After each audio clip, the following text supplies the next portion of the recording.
Hello everyone, welcome back to my channel. तो दोस्तों, स्वागत है आप सबका हमारे चैनल पर, जहां हम बातें करते हैं फैशन, ब्यूटी, लाइफस्टाइल, पूजा पाठ से जुड़े हुए ऑल इन टॉपिक पर। और मैं आपके साथ शेयर करती हूँ अपनी लाइफ का एक्सपीरियंस। और कल की वीडियो में कमेंट आई, दीदी आपकी आवाज़ कुछ बदली बदली लग रही है। जी हाँ, और इसी वजह से मैं वीडियो भी नहीं शूट कर पा रही हूँ और मेरी आवाज़ जा रही है।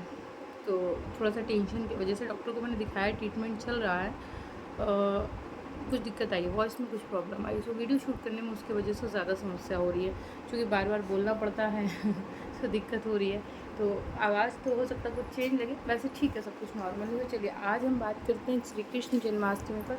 बहुत लोगों के कमेंट आ रहे थे, दीदी कब है, कैसे है। तो देखिए, जैसे जो हमारा चैनल है, या यूँ कहिए जो शिवा शिवा परिवार है, यहाँ सब जानते हैं। आज तक कभी एक बकवास इस चैनल पर नहीं हुई है। वो ये है कि 5000 वर्षों बाद ये शुभ मुहूर्त आया है, 5 लाख वर्षों बाद आया, ऐसा कुछ नहीं। ऐसा कभी कुछ नहीं होता है। इसलिए नहीं होता कि देखिए, जब ईश्वर का पर्व होता है वो अपने आप ही अद्भुत होता है। तो कुछ ऐसा नहीं कि 5000 साल पहले कोई ईश्वर है, वो कोई प्रोडक्ट की क्वालिटी नहीं है जो 5000 साल पहले बहुत अच्छी क्वालिटी थी और अब प्रदूषण के कारण उसकी क्वालिटी जो है वो ख़राब हो गई है। सो ऐसा कुछ भी नहीं है, जैसा पहले रहता था वैसे ही अब है।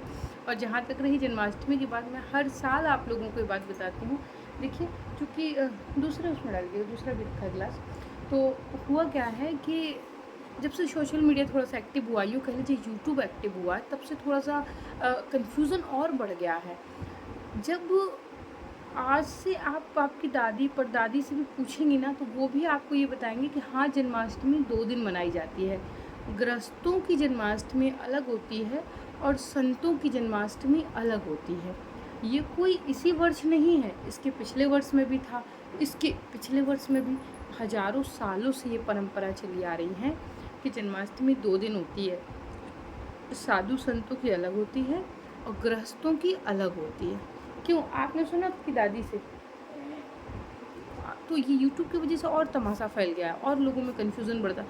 मतलब मुझे कभी कभी लगता है कि ये जानकारी देने का प्लेटफॉर्म है या कन्फ्यूज़न क्रिएट करने का प्लेटफॉर्म है। यहाँ पे लोगों को कन्फ्यूज़न क्लियर होने चाहिए, तो कन्फ्यूज़ हो जाते हैं लोग। तो जन्माष्टमी कोई इस वर्ष या इसके पहले वर्ष में नहीं, हर वर्ष यही नियम है।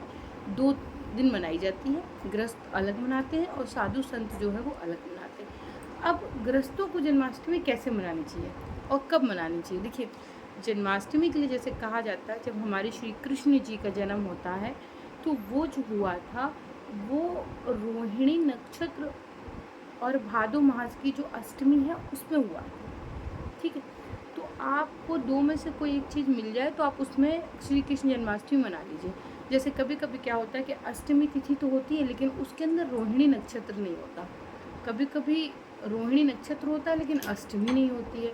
तो आपको 2 में से जो एक चीज़ मिल जाए आप उसमें मना लीजिए। सो इस साल मैं कब मना रही हूँ और द्वारिकाधीश में कब मन रही है? सो गुजरात के जो द्वारिकाधीश है वहाँ 26 तारीख को मनाई जा रही है, वाराणसी में भी 26 को है, यहाँ तक कि मथुरा में भी 26 को मनाई जा रही है और वृंदावन में 27 को भी मनाएंगे। ठीक, तो इस तरीके से जैसे मैंने कहा ना, भी साधु संतों की अलग होती है और वहाँ पे भी आप किसी से पूछेंगे, क्योंकि मेरा तो ननिहाल वहीं का है इसलिए मैं आपको बता रही हूँ बहुत दिनों बाद ये राज खुला तो चलिए, तो भाद्रपद मास के कृष्ण पक्ष की अष्टमी तिथि का जो प्रारंभ हो रहा है वो 26 अगस्त को सुबह 3:40 पर हो जाएगा। सो 3:40 का मतलब होगा एकदम ब्रह्म मुहूर्त। तो ये जो मुहूर्त है वो एकदम ब्रह्म मुहूर्त में हो रहा है, इसलिए ये उदया तिथि है। ठीक है, और इस तिथि का जो समापन है वो भाद्रपद मास की कृष्ण पक्ष की अष्टमी तिथि का समापन जो है वो 27 अगस्त को सुबह में 2:20 पर हो जाएगा। ठीक, तो एक तो हमें 26 तारीख को सीधी सीधी जो है वो अष्टमी तिथि मिल रही है, इससे अच्छा कुछ हो ही नहीं सकता।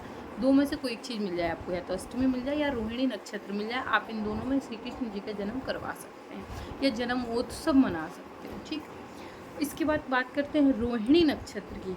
तो जो रोहिणी नक्षत्र का प्रारंभ है वो 26 अगस्त को शाम को 3:55 पर शुरू हो जाएगा और रोहिणी नक्षत्र का समापन जो है वो 27 अगस्त को शाम को 3:38 पर पूरा होगा। तो अगर आप यूँ सोचें कि आप 27 तारीख को रात्रि को 12 बजे श्री कृष्ण जी का जन्म करवाएंगे, तो देखिए ना तो अष्टमी होगी और ना रोहिणी नक्षत्र होगा, दोनों चीज़ों में से कुछ नहीं होगा। तो फिर आपको इनका जो जन्म है बेहतर है कि आप 26 को करवा लें। मैं जन्माष्टमी 26 को मना रही हूँ और 26 तारीख को ही श्री कृष्ण जन्माष्टमी की शुभ मुहूर्त, शुभ योग सब कुछ है। सो दोस्तों, आशा करती हूँ जानकारी आपको पसंद आई होगी। अगर पसंद आई तो वीडियो को लाइक करें, चैनल को सब्सक्राइब करें, फ्रेंड एंड फैमिली के साथ शेयर करना बिल्कुल मत भूलें। मैं मिलती हूँ अब विद अ न्यू वीडियो, तब तक के लिए take care and bye bye. Hare Krishna, Radhe Radhe, bye.